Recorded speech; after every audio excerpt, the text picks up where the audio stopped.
I'm on day 4 of no kratom, and I've talked about my usage in my previous videos, so I'll just go over that real quick here. Been using it on and off for a long time, probably over 10 years, and looking back at my usage, I think it was very much kind of like a self-medicating type of usage, used to just make every aspect of life better. But over time, as with everything drug related, the benefits dwindle and the negative effects come to the forefront. And with something like kratom, which has a pretty powerful physical dependency aspect to it, it becomes really difficult to just stop, even when you notice that it's not doing what you want it to do anymore. So this is just another time that I've come to quit. I've quit many times in the past, and hoping that this is the last one. But last time around was the first time that I started talking about it, and every time that I've quit, I've found it extremely helpful to listen to other people's experiences and stories about it. I was just watching some videos from a YouTube channel. I think the name is Keith, with maybe some numbers after it. Anyway, this time around, the first day without it, and I had been taking about 10 teaspoons of the powder this time around. So going cold turkey the first day,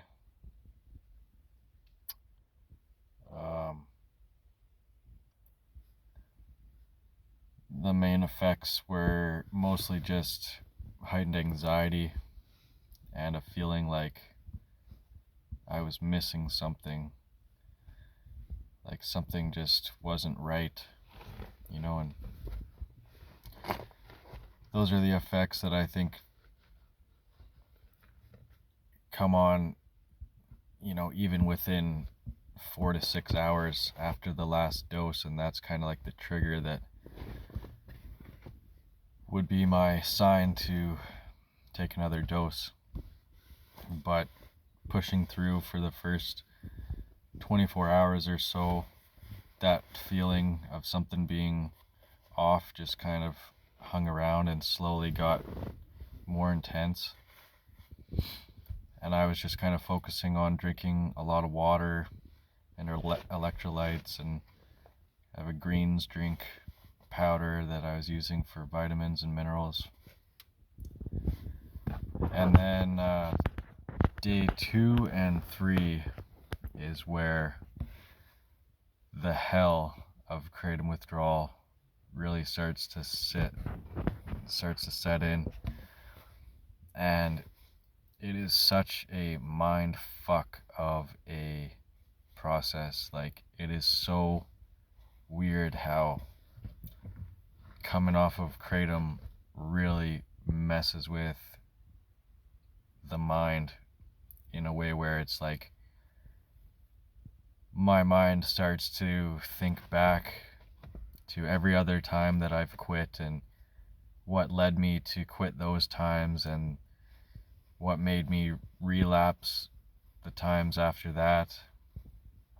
and I start to think about like all the people that I've met and how, you know, maybe because I was on Kratom, I didn't like show up for them as much as I should have, and how like I left relationships to just kind of fade away and disappear because of Kratom, and how I've you know, missed so many opportunities, and just like I'm looking around my place and thinking about how much time I've spent just inside my home alone, taking this drug over and over so that it feels normal to just sit there alone doing whatever, like basically just, you know, on YouTube and watching videos and shit, and how my love of fitness activity kind of faded away. My love of being outside and enjoying nature faded away.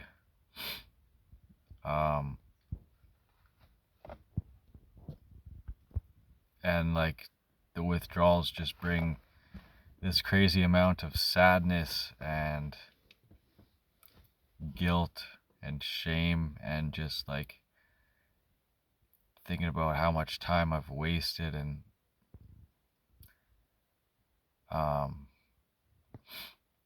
yeah, it just brings on this really weird, like nostalgic, sad feeling, and thinking about, you know, I don't even know, other people's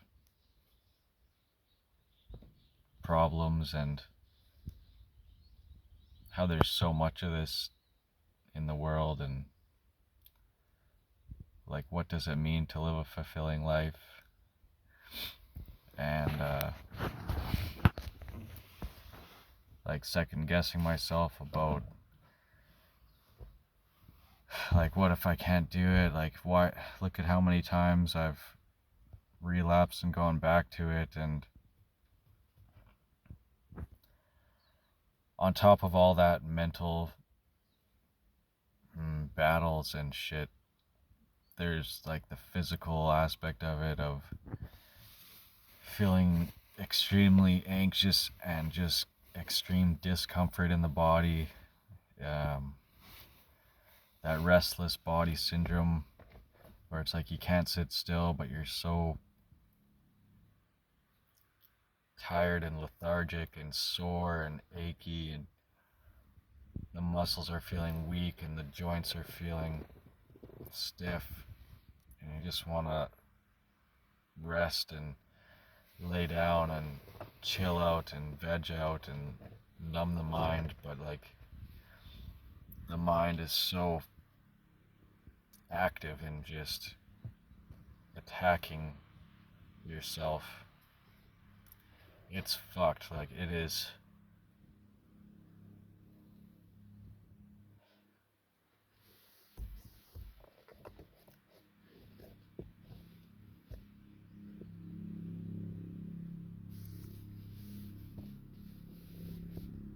But one thing that really helped was just taking showers.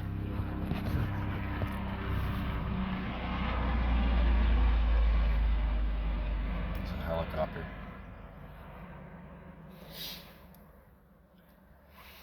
Yeah, taking hot showers and doing stretching and some squats and stuff in the shower, and then switching it to cold and getting that like spike of adrenaline, and kind of freaking out for a few seconds in the cold water, and then switching it back to hot.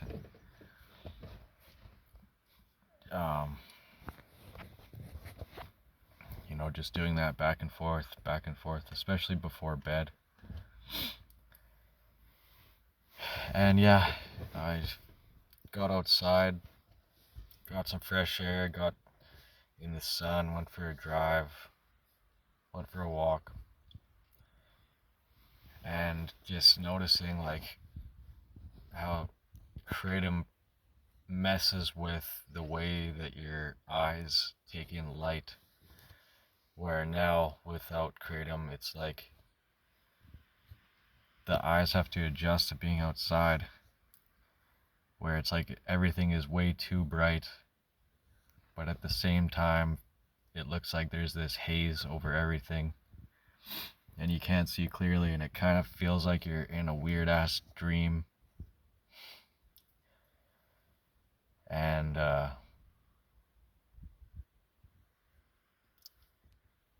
yeah, it's really helped to talk to some people, video chat some people. Um,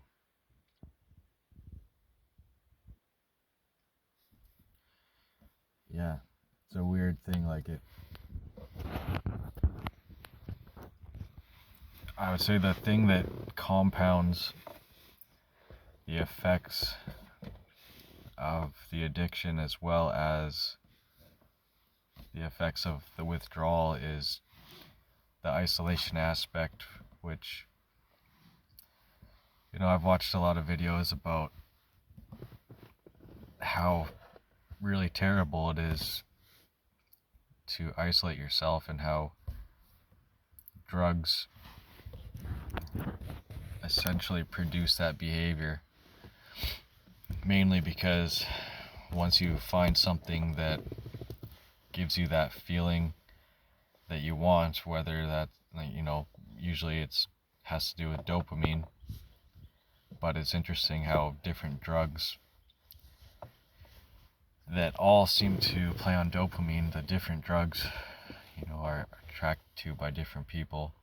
But once you find that one that you like the most, over time or very quickly sometimes, that becomes the number one way for you to seek any kind of dopamine and any other activity, even if it used to produce dopamine,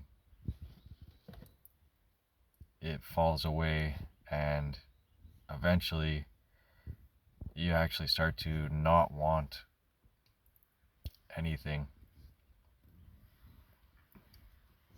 else. And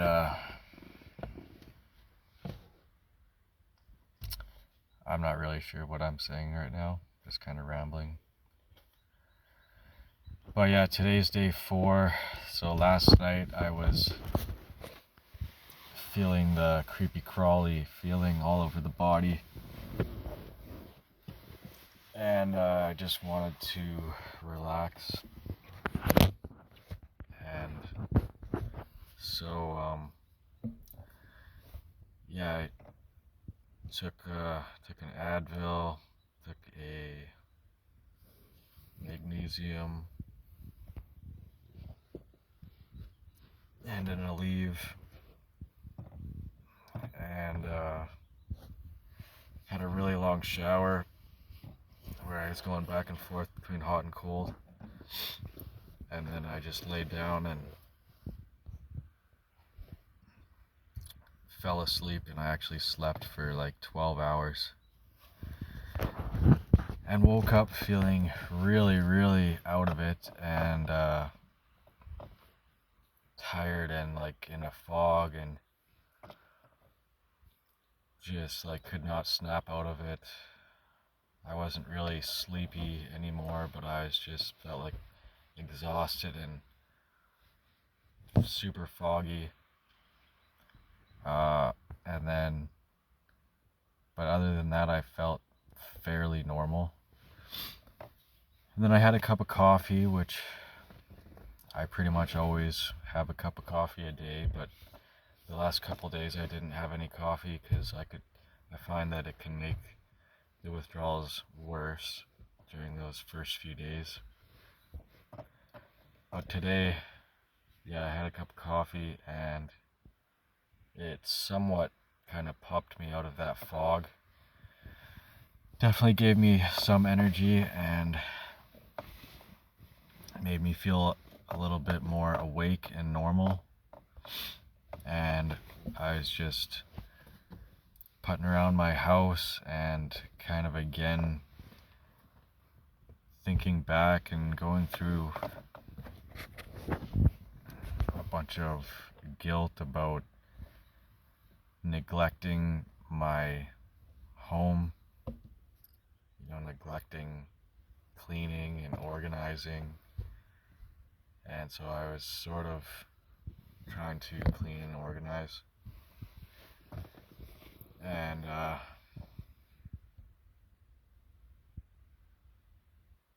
yeah, I don't know. Going for a drive right now. Still feel like shit, but definitely more normal and level-headed. It's mainly just my body feels sore and tired and achy and also restless at the same time, but really manageable. And I would almost say it's like not even, it doesn't even necessarily feel like withdrawals, although it for sure is, but it's definitely not too bad. There's definitely I'm feeling like my desire to work out is coming back, which is pretty crazy since it's only day 4. And then mentally, I feel kind of anxious and out of it, and like shit, but I'm feeling hopeful and motivated to just keep pushing through. And I've got a few days off of work, but I'm really feeling like after the next few days, by the time I go back to work, that'll really help me pop back into life. And I'm hoping to really stay present and start to take care of the things that I've been neglecting. Anyway, that's it for now.